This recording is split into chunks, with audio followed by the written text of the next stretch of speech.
Welcome to our countdown of the top 50 World Cup goals. There have, of course, been hundreds and hundreds of brilliant strikes since it all began, so whittling it down to 50 has been a pretty tricky business. But we've done it, so sit back and enjoy, starting with this sublime strike from Senegal. It was a wonderful goal. There'd be great pride in that goal. Great break, speedy movement, good play and selfish play off the ball by players who weren't involved in the move. And a wonderful opportunity, and that is a magnificent goal by Diao. I think if you were a coach that day, you'd be really, really proud. It's almost choreographed. It's almost like they've been out there for the last 3 days working on this, and everybody knows their moves, and this is what they're going to do, and the opposition are going to play ball. Diao bursts a blood vessel to get there, and it's a fantastic goal. I mean, if they're 49 better than that, this is going to be some show. The way he strikes that free kick, the way it goes over the wall, now we're used to seeing it. We're used to seeing it with the technology, the lightweight footballs, the fantastic, lightweight boots as well. But with those heavy footballs like they had in '66, to be able to do that was something that, Europeans hadn't seen. It was magical.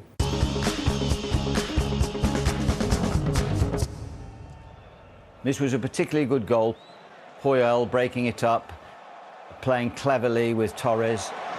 How much Puyol still wanted the ball and teed it up for Torres. That's a magnificent goal. This was a very good Spanish goal. They played some very fine football this day. And everyone was talking about they could go all the way.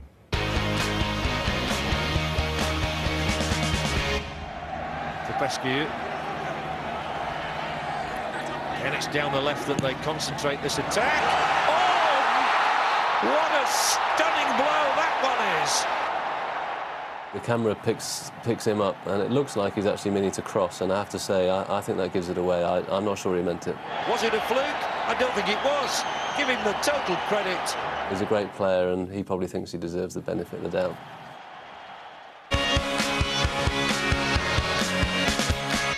The fantastic thing about the Borghetti goal is that I just can't remember seeing a header like that in any game. Blanco looking for Borghetti. Oh, he got a good touch, and he scored a very good goal. Did he quite know where the goalkeeper was? Who knows? It's Buffon. He's beaten him. Superb finish. Roger Milla. Where did he come back from? I think they said he was about 38, although there was some talk that he was 50-odd in the end. We were talking about Miller. Good turn. Miller inside the penalty area. He gets off the line. Roger Miller's done it. There's one thing that you can say, there's no substitute for experience, because get this guy around the box, get the ball in the right position, and time again, he will stick it in the back of the net. This guy was a finisher. Everything about him was immaculate. His touch on the ball was exemplary. His vision was fantastic. And his ability, to keep his head in a situation like that. He had the goal at his will. He could make the ball sing, dance, whatever. There was nothing hurried about him. It was like he was playing in slow motion. A classic goal from one of the players that you would have to put in the top 5 of all time. Chaucer still on the ball. Father Cesar, Brazilians picking up the pace now, putting some pressure, real hard pressure. Harnessing the defense, Castello. And here's Pelé. Jardino. There it is. Jardino gets it. You know the football phrase, he's got eyes in the back of his head. Somebody check Pelé next time they see him, because how he knows where Jairzinho is down to pure footballing instinct. And because the ball is instantly under control, he has the entire situation under control, and he can decide who scores, how and when. Here, you have it. Look how they celebrate that goal. I mean, so many wonderful individuals in the team. I guess there must have been egos in the team, but there's absolutely no sign of it there. We're all affected by our boyhood heroes, and 1970 was a wonderful time to be a boy with that team to watch. Geoff Hurst was always quite self-deprecating about that goal. He said all he wanted to do was hit it as hard as he could, as far as he could, and if it went into the crowd and run the clock down, well, then he was quite happy. But listen, there was much more to it than that. You know, this was a man who sort of dragged the German defence all over the pitch, and suddenly he switched up and he's just lashed it. And it's almost like, you know, an outpouring of emotion. But it was one of those great moments, I'm sure every Englishman who was at Wembley that day, every Englishman who was watching the game at home on television will be able to say, well, I know exactly where I was, exactly what I was doing when Geoff Hurst scored that fourth goal. I think the Amakochi goal in '94 was just around that time when there was an explosion of African footballers, and especially the Nigerians were producing a real crop of talented players. And I think, you know, without stereotyping, they had pace, they had power, but they had skill and they had good understanding of the game. Amokachi ploughing through, and that will go down as one of the best of the competition. Well, hopefully that's got you in the mood. After the break, we've got 20 more absolute belters for you, including a German legend, an Italian World Cup winner, and one of England's finest. Welcome back. We are counting down the top 50 World Cup goals, and here come numbers 40 to 21. At 40, one of the highlights of France '98.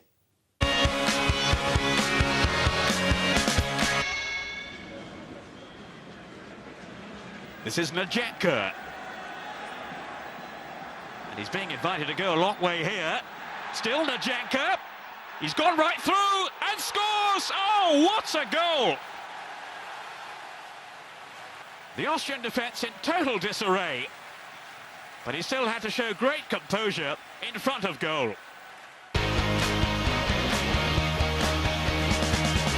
The thing that you remember as much as anything is the ball forward to Didier Cisse. You know, suddenly the ball stabbed forward, and when you're watching it on television, you think, well, that's fairly aimless. Latany. And Cisse is clear and onside and strikes a superb shot. And he's taken the ball on his chest, and you think, great, wonderful control. Take another touch, slot it past the goalkeeper. No, not even a thought of taking another touch. It was an instant volley, perfectly executed. That was a goal that any Brazilian would have been proud to have on his highlight tape.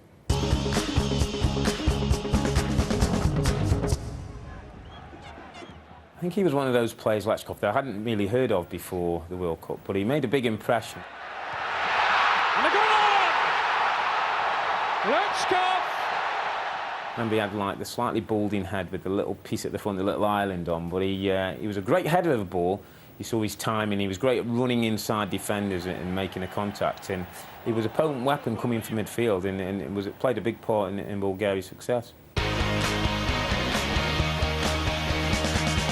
I watched the Beckenbauer goal a couple of times, and you just saw like an effortless class about the man. Great players make time for themselves, and when Beckenbauer played that return pass, went through the defenders and slid it in the corner, that was the first sights we saw of this great German player.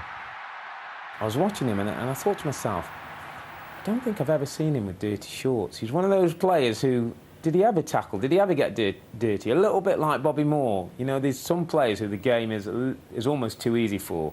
Kaiser Beckenbauer was certainly one of those. Maradona scores a team goal, whatever next. They were popping it about nicely, they were. The opening doors all over the place.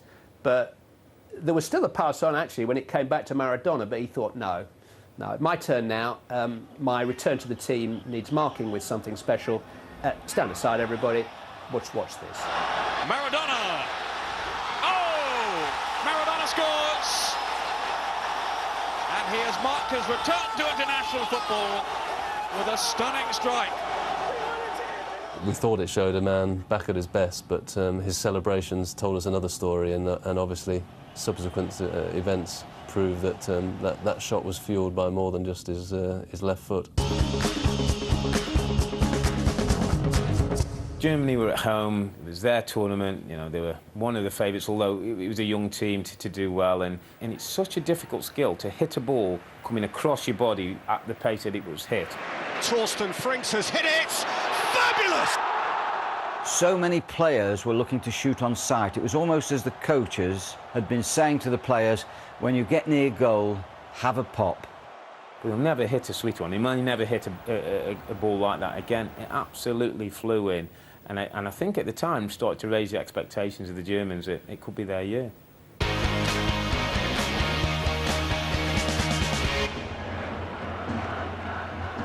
Nice touch by Baggio. Serena, Schillaci. Schillaci's done it again. It's a sapphire and steel goal, lovely touch of finesse from Baggio and indeed from Serena, and then just a clout from Schillaci.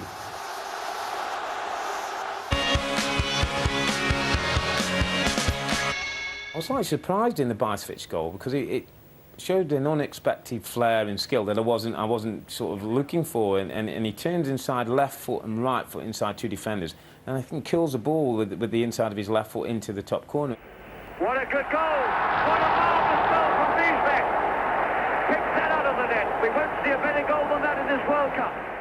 I don't really think we thought Russian players did those type of things, but yeah, it's a wonderful goal. There haven't been many players in the history of the game who can run with the ball faster than the defenders running without the ball. And it helps, of course, when you get them running backwards, and it helps when you've got that kind of balance and manoeuvrability that Maradona had. Here's Maradona now. Is this number 2? Oh, brilliant. His speed across the ground with the ball tied to his foot is what made him so special and what made that World Cup his World Cup. Mr. Germany, he was the captain, he drove them on from midfield. He was the epitome of your modern midfield player, really. Efficient, got forward, didn't, not too fussy, but scored important goals when it was needed, when his team needed him. He came up with big goals, and this was another big goal in a big World Cup game. Matthäus with some space. Supporting play, Voller and Klinsmann. Matthäus can go again. Oh, great goal! Lothar Matthäus with what must be the goal of the competition so far. Names are not fictitious. Vasily Rats of Dynamo Kiev scored against Joel Batz of Paris Saint-Germain. Keeping possession, comfortably enough. Given away then by Lenikov. Benanov. Shot from Rats. Magnificent goal by Rats. So here's the quiz question. Name another instance in the history of the World Cup when the goal scorer and the goalkeeper's names rhymed. I don't know. I think when you look at the goal scored by Zico, it sums up a little bit about Brazilian football. Why head it or, volley it in easily when you can do a bicycle kick? And the technique, well, just unrivalled, unquestioned technique. Now Cerezo, Leandro, 2 men only in the box at the moment. Oh, that is a great goal! What a magnificent goal by Zico! An overhead kick like that in a pressure game, magnificent. To me, one of my heroes. He's almost preparing for the bicycle kick as the ball's coming in from the cross. And that's the thing of somebody of that technical ability. They prepare themselves better and earlier than the normal player would. That 1982 team was absolutely magnificent, and probably the most crazily exhibitionist goal you'll see. And now Serginho on the burst. Chance here for Eder to make it 3. Oh, what an intelligent flip. Oh, that was pure genius. He could have done anything with it, but in the end he thought, well, OK, I'll just show you what else I can do. I've got a little chip, a chip that humiliates goalkeepers, because there is nothing worse than standing there and watching a ball go over your head and there's absolutely nothing you could do. And there it was, in the back of the net, a goalkeeper flat-footed. Everything about that goal was beautiful. It was carved out of nothing. Peter Beardsley's pass. Beardsley. Flicked it first time to Hodge. Superbly done. Steve Hodges' run, his first time delivery. Lineker is in the middle. And then suddenly there's Lineker sneaking in those ridiculously tight shorts. Lineker! Just drifting that ball into the top of the net. Brilliant! Fantastic goal. Beardsley. Superbly done for Hodge. Lineker is in the middle. Lineker! Brilliant! We've seen and we will see some wonderful moments of finesse from you know, the great players of World Cup history, the Tostaus and the Bergkamps and so on. But I tell you, that pass from Peter Beardsley, that belongs in that class. It's a wonderful reverse pass, cutting pass. Just invites Steve Hodge to cross the ball for Gary Lineker to score a great goal. But Peter Beardsley was the brains of the operation. Talk about vision, talk about awareness. You know, you talk about sort of, you know, great players seeing pictures and painting pictures in their mind that ordinary mortals can't see. Well, that ball was the absolute epitome of that. Oh, it's a lovely ball through. Danger here from Stoichkov, who'll get inside the Mexican penalty area. It's a wonderful strike. Terrific goal for Bulgaria from Hristo Stoichkov. I don't ever remember him being that quick. Maybe I'm doing him a disservice. But I think the one thing I do know is when he got there with that left foot, he's going to hammer it past the goalkeeper, and as usual, it ends up in the back of the net.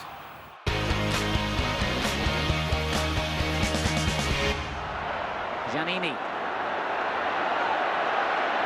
The ball pushed up for offside, the Czechs. It actually is in an offside position if it's delivered to him yet. But still, Badger. Oh, yes. Oh, yes. Oh, yes! What a goal by Badger! He just floats across the ground. There's only one defender who really gets close to getting in a challenge. He just sort of scoots away from him, and then he's running at the rest of the defence, and he's got them completely under his spell. He can go either way. He can decide who he's going to go past. He can decide when and how he's going to score the goal. He's that much in control at that moment. I remember sitting in the crowd behind the goal. I think it was Bergomi that passed the ball square to Tardelli, and it looked as though he was just losing the ball as it was drifting away from him, and he was almost on the floor as he struck it with his left foot. We had this vibrant celebration. He seemed like a crazed dervish as he ran towards the bench. It's a good goal, but it's a brilliant celebration, and I think just sums up what football is all about, really.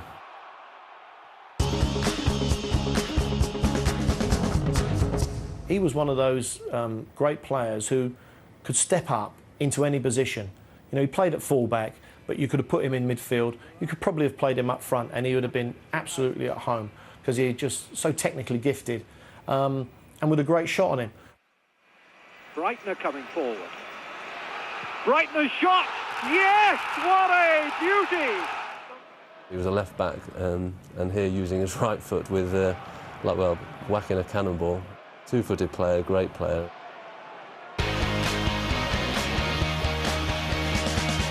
The fantastic thing about the Jairzinho run, a great finish, great goal, but it's the build-up. Jairzinho, Pele, Tostao. Nice little touch off there from Pele. Jairzinho, and he's round Matosas. What will Matosas do here? He scores! Yes! There's a little flick from Pele just in the centre circle, which sort of gets the whole thing moving, and it's a tiny, tiny touch, but the class of the mark of a genius. Brilliant. There were fast, athletic players back in 1970. And Jairzinho was one of them. He outruns the defence, almost outmuscles the last defender in order to score the goal. Jurgen Klinsmann, goal scorer supreme, great volleyer, great timer of shots, twister and turner. Thomas Hassler, has he got a shooting opportunity? It's a little bit wide. Falls to Klinsmann. Oh, what a goal! Jurgen Klinsmann with a superb overhead kick. That was class. If you're watching on the goal, it's his movement that's impressive. He lays the ball wide, and then you watch when he gets into the box how he makes himself difficult to mark. He comes away from 4 defenders, When the ball comes, he flicks it up with his right foot, volleys it in with his left foot. It's just an outstanding goal scorer's goal. Somewhat inevitably, on a show like this, the goals come thick and fast. Next, 20 more humdingers, including a Scottish moment of genius, the most famous Brazilian of them all, and an England World Cup winner. Welcome back. The countdown continues from 20 to 6.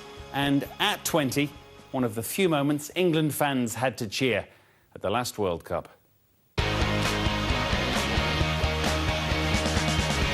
You go through this list of 50 goals, and there are many spectacular ones, but actually this one is undoubtedly one of the most eye-catching, just because the dip on the volley is staggering. Beckham squeezing across here. Crouch is waiting there. So too is Lampard. Good defended by Tobias Linderoth.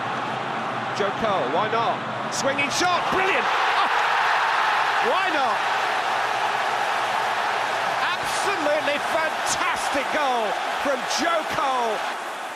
We sort of probably talk about these sort of goals as if it should come from Brazilians, South Americans, but here was a good old English lad, Cockney, London lad, performing a great feat on the biggest stage. The look on Joe's face as he scored that goal, you know, one of those memories that he will live with for the rest of his life.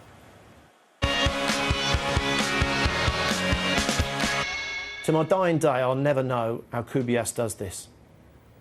He scores a goal that looks physically impossible. Kubilas, number 10, might well be the player to watch here. We shall see. Here he comes. Kubilas drives it in, and it's a goal. Well, Kubilas, brilliant third goal for Peru. Kubias has hit it with the outside of his right foot. Nobody could even imagine anybody thinking about that, let alone pulling it off so spectacularly. He ran at such an angle, he thought he's going to have to hit this with the outside of his foot, which is something you didn't see that much at the time.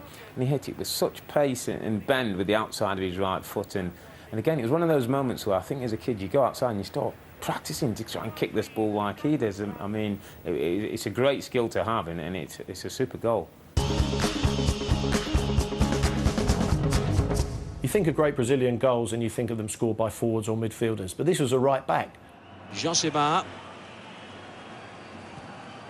Good effort. Oh, and a goal!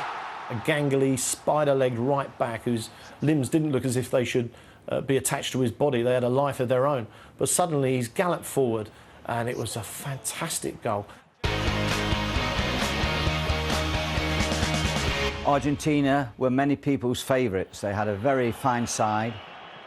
Here was the Argentinians playing this rhythmic, slow build-up, completely dominating the ball for something like 25, 26, 27 passes. The players just rolled the ball around. It was like a rhythmic rhapsody of football. It was wonderful. The Serbians don't actually touch the ball for something near on 2 minutes. It's just a number of passes, and they're actually trying to either kick the ball, kick the Argentinian players. They just can't get near them. In a way, the move got the finish it deserved. It was one of the great team goals, I think, in World Cup football. Serbia and Montenegro just simply can't get the ball off them. It's Sorin again. Saviola. Riquelme. Lovely football here by Argentina. That was Cambiasso with Crespo. Cambiasso scores. It was a wonderfully worked goal.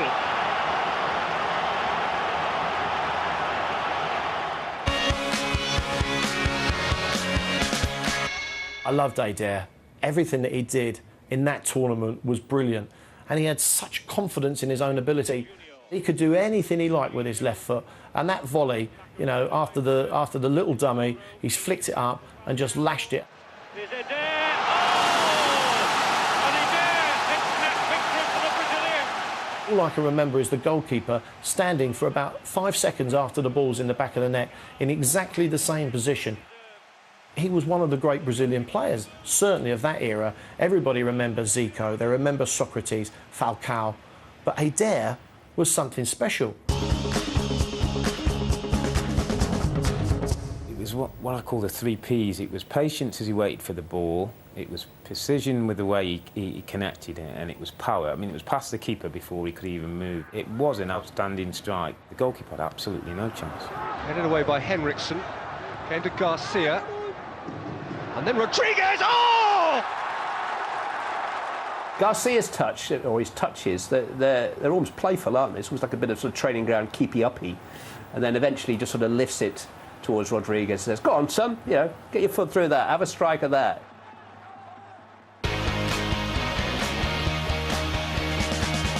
Holland v Scotland was, I assume in footballing terms, something of a mismatch. You know, the great Dutch sides, but you know, Archie Gemmill picked this ball up and he was surrounded by white shirts of the Holland defenders. Nicking the ball at first, a swerve, a body feint, inside, outside, and then all of a sudden he's going into the box face with the Dutch goalkeeper and placing his shot, clipping his shot with his left foot beyond him to the right-hand side of the goal. Tremendous goal. And we'll get it now from Gemmill. Gemmill could go all the way, and he's out here. Yes! Beautiful goal, Archie Gemmill. His second goal of the game. And that's as good a goal, I'm sure, as we'll see in the whole of the competition.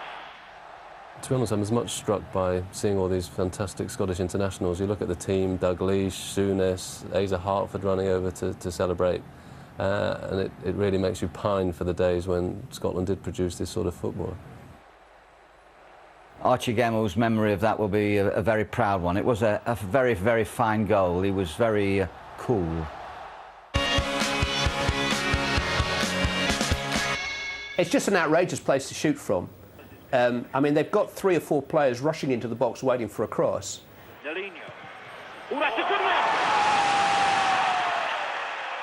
You don't try that kind of shot unless you know you can score from there and everybody else in the team knows you can score from there.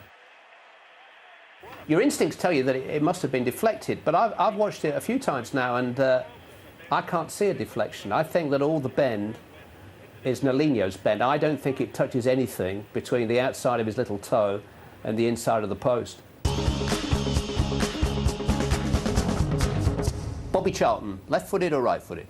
Couldn't tell whether he's left or right-footed. He could go either way, and it's a great skill to have. I guess the answer is with the foot that he carries the ball from inside his own half at great pace, his left foot. But then that just makes the shot with the right foot all the more special, doesn't it? He's taken the ball from his own half, he's taken it at pace. Switched it from his left foot to his right foot, and he hit this wonderful right-footed thunderbolt. It was a magnificent goal. When you see him hit this ball, look at his technique. Both feet off the ground. Wonderful shot. As impressive as the goal is, I was also impressed with the way that he jumps, goes down, bends his knees and stands up. And I'm looking at that thinking, God, that would certainly hurt your knees. But he was obviously not only a great player, but an outstanding athlete as well. Bobby Charlton scored some magnificent goals in his time, but if you were to ask him, he would probably put that as his number one. Socrates was this masterful player, so elegant. You know, he used to strut around. You never saw him, even in those temperatures. He didn't look as if he was going to ever break sweat. He strolled around, and then he could just pull moments of pure magic out of the hat. He was just a wonderful physique, and he had a real presence. And you see how he skips past a couple of tackles and smashes a ball in. Moment's hesitation there. Owen still not clear as Besarov didn't quite connect. It's come straight out to Socrates. Socrates still trying to get the opening. Oh, Socrates! Whoa! What a goal! He took the ball. You know, thought, what's he going to do? Is he going to play it out right, out left? He can do anything he likes. He stepped inside, right foot, top corner. Goalkeeper didn't smell it. Brazil scored probably 5 or 6 of the greatest goals that you'll ever see in a tournament. You know, I remember thinking, you know, this is the way you want to see football played. It's a dramatic goal because it means so much. It's the last minute of extra time. It puts England into the quarter-finals of the World Cup. A split second before he scores the goal, David Platt is facing his own goal. He's outside the width of the Belgian goal, and the ball is dropping towards him from quite a height from Paul Gascoigne. So to follow it round, which he has to do as he pivots and spins, and to actually catch up with it with your foot, and then strike the ball as cleanly as that is some skill to perform. Chip in there, and Platt has scored! As soon as the ball's there and as soon as it's left his foot, you think, something special. Absolutely something special. To do that in such a high-intensity, high-profile game, minutes from the end, seconds from the end, if you like, to be able to pull that off and have the confidence to do that. One of the great England goals in a World Cup. Gascoigne chips it in. I think he's hoping for the best. I think it would be pushing it to say that he knew exactly where the ball was going to land and that Platt would swing a volley onto it. It's a brilliant finish, fantastic finish, and a crucial, crucial goal for England. I remember Ian Wright talking to David Platt at the training ground and saying, Platty, that goal was lucky. And Platty came out with the age-old saying, you know, the more I practice, the luckier I get. What I remember most about the 1978 tournament was that you could hit a ball from the halfway line and it seemed to be flying into the top corner. Poor old Tino's off. He didn't even sniff it. Maybe the best goalkeeper in the world at the time. Now, it's not only a shot of real power, but it's a shot by a player who's got real confidence in his ability to produce that kind of power, because you don't take ons off from that kind of range unless you know you can beat him. 15 minutes between Holland and another World Cup final. One distance shot, he's in! What a goal by Harry Hart! Hit this ball with such swerve and it moved so much. I mean, Zopf really did dive to full stretch and got absolutely nowhere near. I mean, it was a stunning strike. Phenomenal. It's possibly the goal from that somebody's meant from the longest distance that I've ever seen. And you knew he meant it. He just couldn't resist, could he? It just came down off his chest and he thought, I'm having a bit of that. I don't care that this goes out the stadium. I am going to hit this. Oh, yes! A fabulous strike by Maxi. Maxi Rodriguez takes it so well, but it was the finish, the volley. Apart from taking it on his chest and coming inside the full back, it was an absolutely crackerjack of a shot. Left foot volley, taken on his chest. Fantastic goal.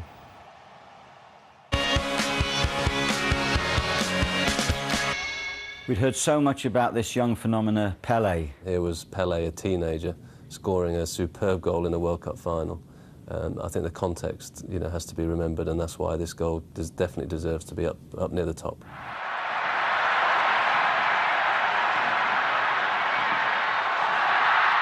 What would be the three most difficult skills for a footballer? Would chest control, lifting the ball over a defender and running around him in the space of a yard, and then timing a volley, a falling ball, would they be three of the most difficult skills that a footballer has got to perform? Probably. I don't know how anybody that young can have that much brilliance about them. That goal still looks as good as if it would have been played today. I guess we've still got a couple of great individual runs to come. Could be wrong, but a certain number 10 here runs probably as far as the other two famous number 10s put together before he scores his goal. It's some goal. And again, the Saudis break very sharply. What a terrific run this is. Wonderful piece of football. He's still in here. Oh, that's the greatest goal of the tournament. A fabulous goal. That goal was one of those where you go, I don't really think he knows what he's doing. He's just running with the ball. He's just running with the ball. And suddenly he's in the penalty area and he's being tackled and he's holding things off and he's got these great big spidery legs. It didn't look like sort of brain and legs were connected, but suddenly the ball's in the back of the net and you look round and you think, how has he done that? I think if he was Brazilian, we'd be talking more about this goal than we are. So I think, a huge credit to a Saudi Arabian player who can score a goal at that calibre, at that level. What an absolute peach that goal was by Owairan of Saudi Arabia. And for it not to be in our top 5 means we have some exceptional finishes still to come.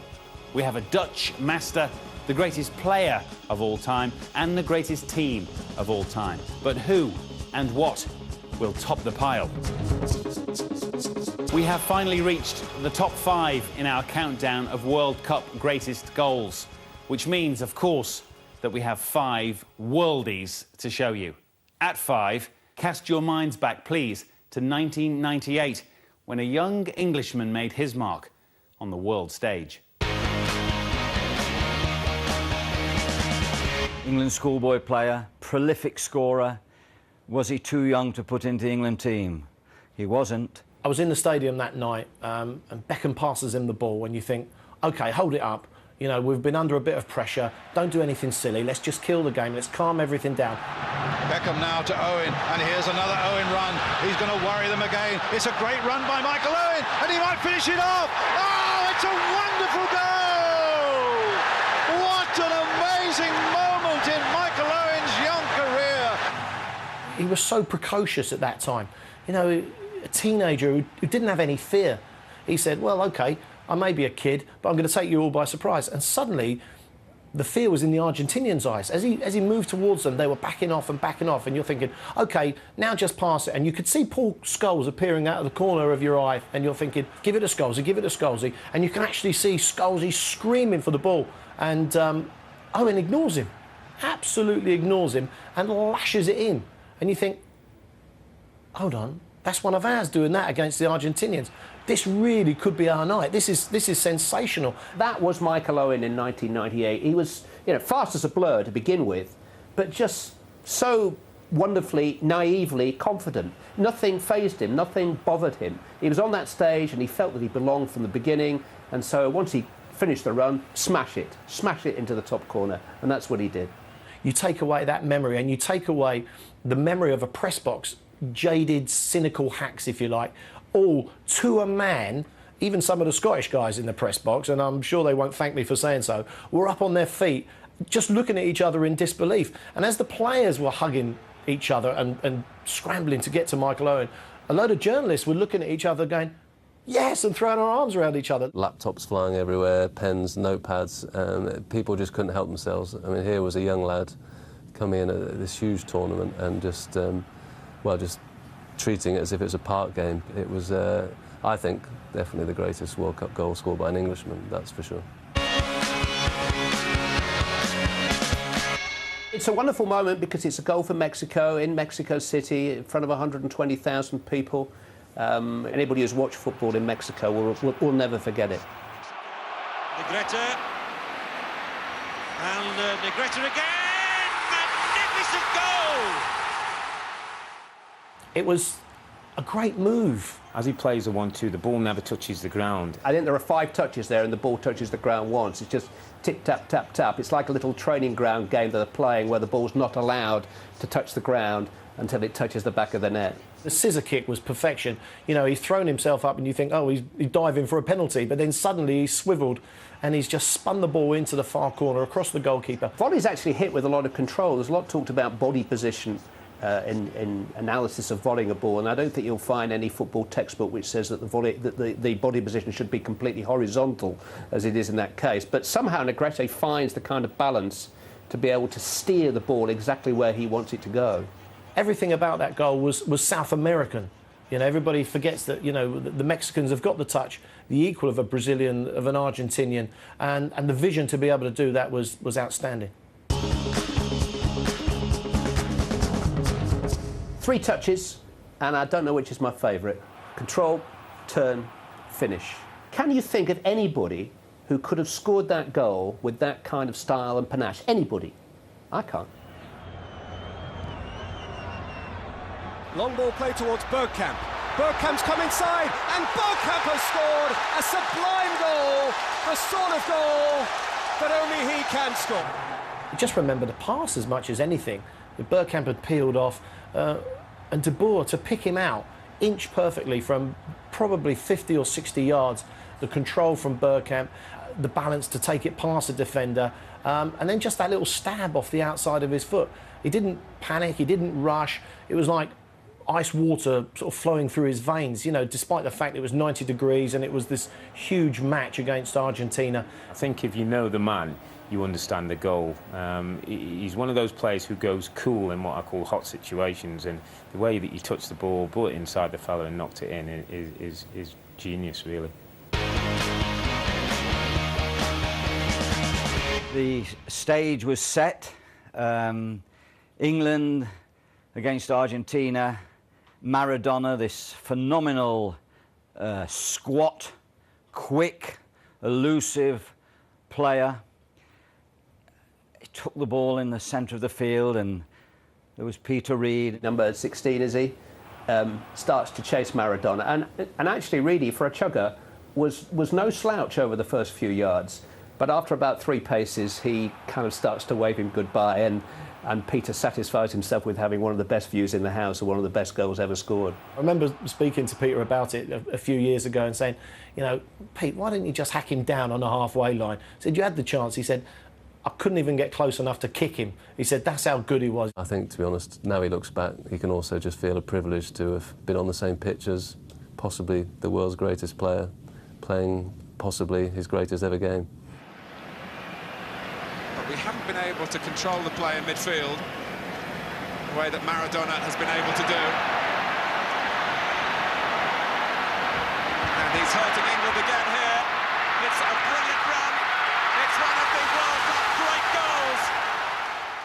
The vision, the pace, the balance, but the strength to hold off 5 or 6 tackles. And even when Terry Butcher comes in and slides in, most players would have collapsed underneath it. But Maradona had the wherewithal to keep his balance, pick his spot.